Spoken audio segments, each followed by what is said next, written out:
కూడా నివృత్తి చేసుకోండి. రైట్. రఘునాథ్ బాబు గారు, బీజేపీ ఎప్పుడు అంటే గెస్టులు అలాగే బీజేపీలో ఉన్న పైన పెద్దలు స్వతహాగా బీజేపీ పార్టీ వైఖరే అలా నిశితంగా కూర్చుంటారు, గమనిస్తూ ఉంటారు. ఇక్కడ ఏదో వ్యవహారం జరుగుతూ ఉంటుంది, చివరిలో ఎక్కడ ఎవరికి ఇవ్వాలో ఏం చేయాలో చేస్తూ ఉంటారు. సో ఈ మొత్తం గేమ్లో బీజేపీ ఏం ఆలోచిస్తోంది? ఆంధ్రప్రదేశ్లో రేపు కూటమి మీరు కూడా భాగస్వామిగా ఉన్నారు. సరే, రవిచంద్రారెడ్డి ఒప్పుకోరు అనుకుంటే ఒకవేళ మీరు అధికారంలోకి వస్తే నాకు తెలియదు, వచ్చిన తర్వాత ఈక్వేషన్స్ ఎలా ఉంటాయి? ఇందాక రాయపాటి అరుణ ఒక మాట అన్నారు, ఎందుకు ఖచ్చితంగా పవన్ కళ్యాణ్ కీ రోల్ ఉంటుంది. కీ రోల్ అంటే ఏమిటో మరి అది ముఖ్యమంత్రి అంటే చంద్రబాబు నాయుడు అవుతారు, 144 సీట్లలో ఆయన పోటీ చేశారు కాబట్టి. మరి కీ రోల్ అంటే ఏ విధంగా ఉంటుంది? మీరు పవన్ కళ్యాణ్ ఏ కీ రోల్లో పెట్టాలనుకుంటున్నారు? అందుకే తెలుగుదేశం పార్టీలో అప్పుడే ఈ చర్చ మొదలైందా? రిషి గారు, మీకు, రవిచంద్ర గారికి, రవికుమార్ గారికి, అరుణ్ గారికి అందరికి కూడా నమస్కారం. నమస్కారం. ఇప్పుడు మీరు అడిగిన అసలు మొదలుపెట్టిన చర్చ లోకేష్ గారు పార్టీ ప్రెసిడెంట్ అన్న దగ్గర అయితే ఇది అన్నది ఎవరు అసలు కిక్ స్టార్ట్ చేసింది బుడ్డ వెంకన్న. నాకు తెలిసి అది ఎంత వరకు ఆయనకి అథెంటిసిటీ దానికి ఉంది ఆయన అనే మాటకి అనేది ఒక పాయింట్. తర్వాత ఎందుకు అంటున్నానంటే ఇప్పుడు చంద్రబాబు ఇప్పుడు ఇక్కడ కూటమన్నా ఉంది కనీసం, అంటే ముఖ్యంగా పవన్ కళ్యాణ్ డెఫినెట్ గా పెద్ద ఫోర్స్ ఉంటారు ఆయన లేకుండా ఏది లేదు అసలు. కాబట్టి అటువంటి చోట ఈయన నిర్ణయం. అదే మనం తెలంగాణలో చూసుకున్నట్టయితే 2018లో కేసీఆర్ రెండోసారి గెలిచినాక ఉడుక్కి కార్యనిర్వాహక అధ్యక్షుడు ఇచ్చాడు, కానీ అధ్యక్షుడు ఆయనే ఉన్నాడు. అంటే ఆ కంపారిజన్ అప్పుడు కూడా వచ్చింది రఘునాథ్ బాబు గారు, మీకు గుర్తుంటే వర్కింగ్ ప్రెసిడెంట్ చేశారు కేటీఆర్ని, కానీ ఇక్కడ లోకేష్కి వర్కింగ్ ప్రెసిడెంట్ ఇవ్వలేదు 2019లో. సో ఇప్పుడు ఆ చర్చ చెప్తా. కానీ మీరు అనే పాయింట్, రెండో పాయింట్ ఏంటంటే నెంబర్ 1 చంద్రబాబు తర్వాత రఘునాథ్ బాబు గారు ఒక్కసారి I request you to please check your network. Right. So ఇప్పుడు రఘునాథ్ బాబు గారు చెప్పే పాయింట్ నాకు అర్థమైంది. కేటీఆర్ కి లోకేష్ కి అప్పుడు కంపేర్ చేశారు. రఘునాథ్ బాబు గారు మాట్లాడండి. పవన్ కళ్యాణ్ గారు హలో చెప్పండి. హలో, ఆ కూటమిలో డెఫినెట్ గా పవన్ కళ్యాణ్ గారు నెంబర్ 2 పొజిషన్ లో ఉండటం అనివార్యం. రైట్. ఒకసారి రఘునాథ్ బాబు గారు కమ్ బ్యాక్ టు యూ. ఒకసారి ప్లీజ్ ఒక్కసారి నెట్వర్క్ ఒకసారి చెక్ చేసుకోండి. I'll come back to you. Sir Ravichandra Reddy గారు, ఇక్కడ పాయింట్ ఏంటంటే మీకు అర్థమవుతోంది కదా చర్చ అంటే ఇప్పుడు కూటమిలో అనివార్యంగా పవన్ కళ్యాణ్ నెంబర్ 2లో ఉండడం సహజ ప్రక్రియ. రేపు కూటమి గెలిస్తే ఒకవేళ ప్రభుత్వం ఏర్పడితే మనం అంటే ప్రస్తుతానికి అన్నీ ఏర్పడితే జరిగితేనే అనుకోవాలి, ఎందుకంటే రిజల్ట్ ఏమవుతుందో తెలియదు కాబట్టి. కానీ ముందుగానే నెంబర్ గేమ్ స్టార్ట్ అవ్వడం అనే దాన్ని ఎట్లా చూడాలనే దగ్గరే మనం చర్చ చేస్తూ ఉన్నాం. ఇక్కడ కొడాలి నాని గురించి ఒకసారి సందర్భం ప్రస్తావన తీసుకొస్తా, ఎందుకంటే ఆయనకి జూనియర్ ఎన్టీఆర్కి హరికృష్ణ గారికి ఉన్న సంబంధాలు ఇవన్నీ అనేక సందర్భాల్లో నందమూరి తారక రామారావు రావాలి, పార్టీ నిలబడాలంటే పగ్గాలు ఇవ్వాలి. మరి ఆయన చటైర్ అన్నాడో ఇంకోటి అన్నాడు, కానీ ఆయన పదే అనేవాడు. సో ఇవాళ బుద్ధా వెంకన్న కూడా నందమూరి తారక రామారావు ప్రస్తావన తీసుకొచ్చారు. 2009 తర్వాత 15 ఏళ్లలో రామారావుకి పార్టీకి సంబంధం లేదని. అసలు అది ఎందుకు వచ్చిందని మీరు అనుకుంటున్నారు? ఆయన ఏదో ఆయన సినిమాలు చేసుకుంటున్నాడు, ఆర్ఆర్ఆరో లేకపోతే మరో సినిమానో ఆ జర్నీలో ఉన్నాడు, కానీ పొలిటికల్ జర్నీ కానీ పొలిటికల్ స్టేట్మెంట్స్ కానీ నేను చేయట్లా. ప్రధానంగా మనం గమనించాల్సింది ఈ ఎలక్షన్ వైఎస్ఆర్సీపీకి కూటమికి మధ్య జరిగింది సార్. కూటమి అని 3 పార్టీలు కలిసి ఏర్పడ్డాయి, అలయన్స్, ఎన్డీఏ అలయన్స్. కానీ కూటమి కామన్ మేనిఫెస్టో ఏదైతే ముగ్గురు కలిసి ఒక మేనిఫెస్టోని రూపొందిస్తామని ముందే చెప్పారు. పురంధేశ్వర్ గారు చెప్పారు, చంద్రబాబు నాయుడు గారు చెప్పారు, పవన్ కళ్యాణ్ చెప్పారు. సో కామన్ మేనిఫెస్టో అని చెప్పే పేరుతో ఏదైతే రిలీజ్ చేశారో దాని మీద కనీసం పురంధేశ్వర్ గారి బొమ్మ లేదు, మోడీ గారి బొమ్మ లేదు, అమిత్ షా గారి, నడ్డా గారి బొమ్మ లేదు. అక్కడ సిద్ధార్థనాథ్ సింగ్ ఎవరైతే ఆంధ్రప్రదేశ్ బీజేపీ ఇన్ఛార్జిగా జస్ట్ పార్టిసిపేట్ ఆ డయాస్ షేర్ చేసుకున్నాడో కనీసం ఆ మేనిఫెస్టోని తాకడానికి కూడా ఇలా వద్దు పొమ్మని చెప్పి ఏదైతే అవమానించాడో అది ప్రజల్లో బ్రహ్మాండంగా వెళ్ళింది. ఇది కూటమి మేనిఫెస్టో కాదు, వీళ్ళిద్దరు మేనిఫెస్టో అని. ఓకే, ఆ మేనిఫెస్టో మీద 2 బొమ్మలు వేయడం జరిగింది. చంద్రబాబు నాయుడు అండ్ పవన్ కళ్యాణ్ గారి 2 బొమ్మలు వేయడం జరిగింది.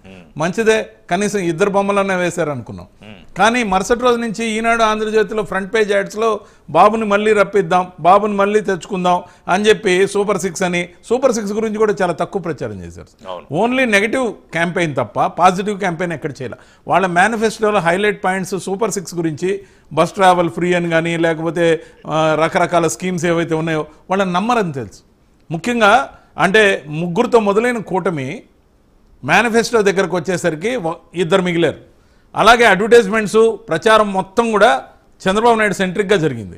పవన్ కళ్యాణ్ సెంట్రిక్గా ఎక్కడ కూడా కూటమి ప్రచారం జరగల. పవన్ కళ్యాణ్ ఇంకా కాస్త చంద్రబాబు నాయుడుకి ప్రచారం చేశాడే కానీ చంద్రబాబు నాయుడు ఎక్కడ పవన్ కళ్యాణ్ కోసం పనిచేసిన దాఖలాలు కనపడవు.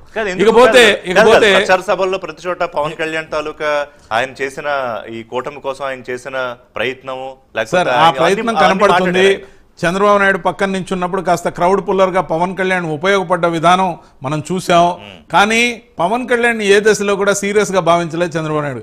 ఆయనకు ఒక అలవాటు ఉంది సార్ చంద్రబాబు నాయుడు గారు, కరివేపాకు చట్టం అని, కరివేపాకు సిద్ధాంతం. ఆ పవన్ కళ్యాణ్ ఎప్పుడు కూడా చంద్రబాబు నాయుడు గారు వాకిట్లో కరివేపాకు చెట్టు అనుకుంటాడు. ఆయన కావాల్సినప్పుడు కాస్త కోసుకొని వాడుకోవడం, కాల్ షీట్ల ప్రకారం ఆయన తీసుకొని ఉపయోగించుకోవడం, క్రౌడ్ పుల్లర్గా వాడుకోవడం. కానీ లేదు, చంద్రబాబు నాయుడు గారు వాకిట్లో పవన్ కళ్యాణ్ గారు కరివేపాకు చెట్టులాగా మిగిలారు. కావాల్సినప్పుడు కూరకి ఇంత కోసుకొని వాడుకున్నట్టు ఆయన కాల్ షీట్లో లేకపోతే ఆయన టైమింగ్లో తీసుకొని ఖచ్చితంగా నేను అవమానించడానికి అనట్లేదు, మీ నాయకుడికి జరిగిన అవమానాన్ని చెప్తున్నా. అరుణ్ గారు మీకు జరిగిన అవమానం తెలుసు. మీకు జరిగిన అవమానం తెలుసు. మీ కళ్ళల్లో కనపడుతున్న దిగులు ఏదైతే బాధ కనపడుతుందో ప్రస్ఫుటంగా కెమెరా ముందు మనం దాచలేం. మన ఫేస్ ఇండెక్స్ ఈజ్ చక్కగా నవ్వుతున్నారు. ఆమె ఎంత నవ్వినా పవన్ కళ్యాణ్ అనే అన్న ఉన్నాడు అనే ధైర్యంతో ఆమె నవ్వుతుందే కానీ అన్న ఎక్కడున్నాడు అనేది 4వ తేదీ మధ్యాహ్నం మీకు అర్థమవుతుంది. మరి ముఖ్యంగా ఇప్పుడు కూడా నేనేం విమర్శించడంలా, వాస్తవం చెప్తున్నా. జరిగిన అవమానం, మీ నాయకుడికి జరిగిన అవమానం చెప్తున్నా, మీ నాయకుడిని వాడుకున్న విధానం చెప్తున్నా. చంద్రబాబు నాయుడు గారిని ఎవరు నమ్మరు. ఎందుకంటే ఆయన నమ్మేడో లేదో కానీ వైసీపీ మాత్రం పవన్ కళ్యాణ్కి ఒక దశలో భయపడింది. ఎందుకంటే పవన్ కళ్యాణ్ వచ్చి కూటమి ఎట్టా ఫామ్ అవుతుందో దాన్ని ఎలా ఆపాలని సుప్రయత్నం చేశారు. తీరా ఫామ్ అయ్యాక దాన్ని ఎలా విచ్ఛిన్నం చేయాలో, బీజేపీ రాకుండా ఎలా ఉండాలో దానికోసం ప్రయత్నం చేశారు. భయపడిపోయి గజగజ వణికిపోయి, సార్ సింహాలు ఎప్పుడు భయపడవు సార్. సింహం ఇక్కడ ఇటువైపు ఉంది, జెండాకి జెండా అజెండా లేకుండా జత కట్టుకొని. నారా లోకేష్ గారి పేరు ఎందుకు వచ్చిందంటే ఇంటర్నల్ చర్చ. నేను అదే చెప్తా, ఎక్కడ అంటే ఈ నినాదం ఊపందుకుంటుందో ఓటమి గోడ మీద రాసి పెట్టుంది. చదువుకునే టైము 10:30, 11:30 తర్వాత జూన్ 4వ తేదీ గోడ మీద రాసి పెట్టుంది. ముఖ్యంగా ప్రతిపక్ష హోదాని కోల్పోబోతున్నారు. తెలుగుదేశం పార్టీ కాదు, కూటమి అన్నీ కలిపి కూడా ప్రతిపక్షం హోదా రాదు. ఎందుకని చెప్తున్నానంటే మాకున్న పర్సెప్షన్ కాదు, మాకున్న అనాలిసిస్ ప్రకారం ఓట్లు ఇద్దరికి పడి ఉండొచ్చు. ఎన్ని పడ్డాయి అన్నది ముఖ్యంగా మహిళలు పోటెత్తడం కావచ్చు, లేకపోతే వాలంటీర్ల వ్యవస్థ ద్వారా అవ్వాతాతలను ఇబ్బంది పెట్టిన తీరు కావచ్చు, రైతు భరోసాతో రైతులు మాకు ఓట్లు వేసిన తీరు కావచ్చు, గ్రౌండ్ లో మేము పనిచేసిన విధానం కావచ్చు, అయిపోయినాయి సార్. దానికి నేపథ్యం చెప్తాను. నేను ఒకటే చెప్తున్నా, నేను ఈరోజు ఇంకో విషయం చెప్తున్నా. నేనేమంటున్నా, ప్రతిపక్ష హోదా కూడా రాదు అని అంటున్నా. Mark my words. అంటే 17 కన్నా ఎక్కువ రావాలా, కూటమికి 17 కూడా రావు. మొత్తానికి కలిపి కూడా 17 రావు. రెడ్డి గారు, మార్క్ మై వర్డ్స్. మీకు మంచి ఫాలోయింగ్ ఉంది. నేను అనవసరంగా ఏది మాట్లాడిన అరుణ్ గారు పొద్దున్న మళ్ళీ అబాస్ ఫాలో అనండి సార్, నన్ను అనండి సార్. మళ్ళీ మిమ్మల్ని పట్టుకుంటా. 100% ఉదయాన్నే నేను లైవ్ లో వస్తాను మీ దగ్గరికి. నేను ఇంకొక విషయం కూడా చెప్తున్నా. మాకున్న సమాచారం ప్రకారం ఈరోజు రివీల్ చేస్తున్నా, మాకున్న ఇంటర్నల్ సోర్సెస్ సమాచారం సమగ్రమైన అవగాహన తర్వాత ముఖ్యమంత్రి వైఎస్ జగన్మోహన్ రెడ్డి గారు ఎప్పుడు కూడా ఒక మాట చెప్పే ముందు 4 సార్లు ఆలోచిస్తారు. మాట చెప్పాక కాదు.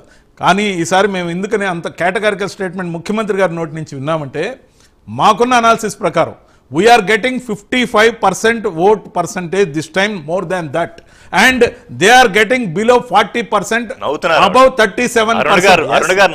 ఇప్పుడన్నా నవ్వుకోనిండి సార్, 4వ తేదీ తర్వాత ఎటు నవ్వలేరు. ఇప్పుడన్నా నవ్వుకోనిండి సార్, 4వ తేదీ తర్వాత ఎటు నవ్వలేరు. సంధికాలంలో కూడా నవ్వనీయకపోతే ఇప్పటికి నాకు సంతోషంగా ఉంది. కనీసం మీ మొహంలో కనీసం కాస్త నవ్వు చూశాను కాబట్టి సంతోషం. ఆ నవ్వు 4వ తేదీ నుంచి దూరం అయితే ఏమి ఇబ్బంది పడే అవసరం లేదు. జెండాలు వాళ్ళు మార్చి మార్చినట్టే మీరు కూడా మార్చొచ్చు, ఇబ్బంది ఏం లేదు, ఇబ్బంది ఏం లేదు. నేను అనేది ఒక్కటే సార్, అచ్చెన్నాయుడు గారి మీద ప్రత్యేకమైన కోపం పార్టీలో ఉంది. ఎందుకంటే తిరుపతి బై ఎలక్షన్ సందర్భంగా ఒక్క నిమిషం పూర్తి చేస్తా. అచ్చెన్నాయుడు గారి మీద ప్రత్యేకమైన కోపం తెలుగుదేశం పార్టీకి ఉంది. ఒక్క నిమిషం, 1 minute కంక్లూడ్. రాష్ట్ర అధ్యక్షుడు ఒక్క నిమిషంలో కంక్లూడ్ చేస్తా. అచ్చెన్నాయుడు గారి మీద ప్రత్యేకమైన కోపం తెలుగుదేశం పార్టీకి ఉంది.